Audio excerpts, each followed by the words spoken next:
Ignore the hair. I have no control over it. Let's continue on. Yeah, I'm slack at doing these, but issue 63. Not something. I mean, yes, it is something we've had before. It's a bunch of poxwalkers and a death guard marine. Um, yeah, we've had it. Nothing new, but it adds to your collection, so it's all good. Especially poxwalkers, you need a few of them. Also in here, we go through Death Guard Terminators. Eldari turned up in it. Raven Guard not sub chapters. You know what I mean, successors.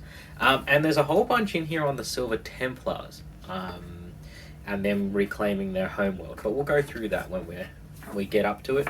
So yeah, that's the intro done, as usual. Let's crack on. All right, issue 63. All right, so like I said, it covers some Death Shroud stuff. They're the Terminators with a big size. These are actually really cool. You know me, I prefer the cool looking things rather than the normal ones. We do have a few of these. I should probably get around to painting one of these up at least once. But yeah, bit about them before the heresy, and then that's a couple painted up now. Really cool. I like the smoke and the size and things like that. Dark Angel stuff. If you're into Dark Angels, Eldari. Elder. Bit about them in here too. I can't turn pages. So yeah, just going after through craft worlds and other things like that. And the different ones there. Raven Guard successor chapters. These actually look really cool, even though a lot of them are just kind of grey. But what do you get? Guess for Raven Guard stuff, it's going to be greys and whites and things. I really, actually, after we're going through these, I think Raptors look really cool. I like the colour. I should probably paint one. Let me know if you think I should paint one. As well as the Death Spectres. Just because they look really cool. I like the shoulder pads there, but just because, yeah, Death Spectres, what are you going to do? That's a little bit about them right there. Alright, so now we move on to the Silver Templars. Now, the Silver Templars are essentially the first Primaris chapter. Founded on Mars. They're the ones who served with Robert when he first came out. And this is a little story about them, but also them taking back their homeworld. Well, not taking back their homeworld. Yes, in a way. They're gifted a homeworld by the Imperium. How kind. Novaris, which very little is known. No one knew anything about it, except for it was there, the type of people, but it had been so long since the Imperium had bothered keeping track record of it, no one really could tell. You know, there's a little bit about the way the world works and all that, but the problem is some Slanesh-loving Chaos Marines decided that they wanted it, because essentially this is right beside the rift. Right. So, these are called the Flawless Hosts, which I think is an absolute amazing looking like paint design. They're actually really cool. I like this a lot. I like Slanesh. That's no secret by this point. Some really good artwork here, if you can see that, of the Silver Templars trying to take back theirs. Eventually they do end up doing it, and they get their homeworld. Really cool story. Death Guard reinforcements. So, again, this is one of those things where I hope you've kept your sprues from previous issues, because to make the Death Guard that comes partly on the sprue we get with this issue, you need 33 and 46. Depends on how you want to load this guy out, either with the bolter or the plasma. But yes, you need parts from previous issues, as you can see here. So, I'm hoping you're keeping your sprues. If not, don't worry about building this guy then. But then we got the Poxwalkers. Nothing new there. We have seen and built these all before. So on and so forth. Again, no painting guide, because you should know how to do this by now. Or just go back to a previous issue.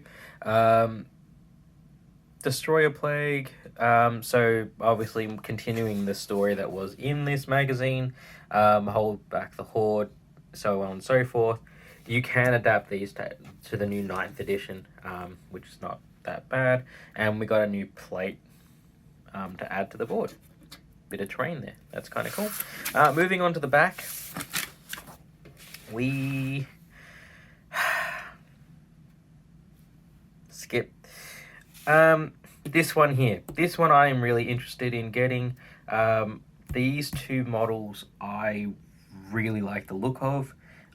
I so badly want to paint these, which I might end up doing, but these will be my Blood Angels. I just got to figure out how to do the trim for my Blood Angels. I might do gold. I might do silver. One of the two. Who knows? Maybe I'll do it all black with red inserts. But yeah, so we're actually getting Ultramarine command thingies, but that's not really that hard to change the chapter, because I don't believe actually, I'll have a look at the sprue and we'll address it later, but I don't believe there's actually anything Ultramarines-y on them, which would be really good. So anyway, that's the magazine, and a lot of you by now are probably going, well, show us the sprues. Okay, give me a second. Alright, just autofocus that one. So yeah, it's something a bit different. I'm going to show you the sprues, but this time they're painted. And I busted out I got a really cheap light box off eBay. So yeah, I kind of painted all these guys up in about 3 hours, if you include drying time for the wash. Yeah, they're Poxwalkers, guys. They should not take you more than probably a day to paint this many up. I really busted out as many as I possibly could, as like the whole sprue, and like I said, this took me 3 hours to do. It's all washes and no edge highlighting at all anywhere, because guys, they're Poxwalkers. Plus, if you do this right and you do your washes right, well, you're not gonna need to, if that makes sense, because as you can see, it's edged pretty well just because I put a wash on it. But yes, that is what the Poxwalkers look like. Bit of contrast. I did use one technical paint on the blades. I have a rust effect by Vallejo somewhere. It's very similar to Typhus Corrosion, except for it's more of a wash, where Typhus I find is a bit more thick and grainy. But as you can see, all I did was paint that a couple of different colors of metallics. There's a copper and a silver, and then just washed it over and went done. And that's about it. The bone bits were done with Skeleton Horde, and that's it. So pretty straightforward, pretty simple, guys. Pinks are pink. They're the only thing I did highlight, but that's because they kind of need it a little bit. But yeah, and the eyes are done with Deepkin Flesh. I wanted a bit more of a greeny grey colour to go with it, and I think they're creepy as hell. And the maggots are really cool. So yeah, that is them. Oh, I missed one.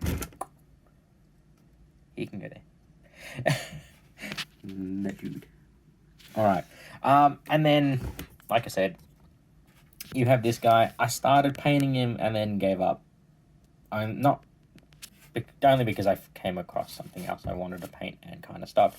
So he's just been coated in Death Guard green. I've painted the base just because I was painting all the other bases and went, yeah, I'll re-rim that one. But yeah. He's got Rakarth Flesh for the horns. And then in some spots, like I said, kind of gave up halfway through. But that, guys, that is issue 63. And I hope you enjoy it. I hope you like seeing these things painted up. If you want to see them more painted up, let me know. I should probably do a little bit more. Makes it a bit more interesting for the end or the start. Would you like to see these at the start or at the end? Let me know. Anyway, guys, I appreciate the thumbs up if you can. That is a thumb. Okay, you know. If you could like the video, that'd be great, guys. Anyway, cheers. See you in issue 64 or something else.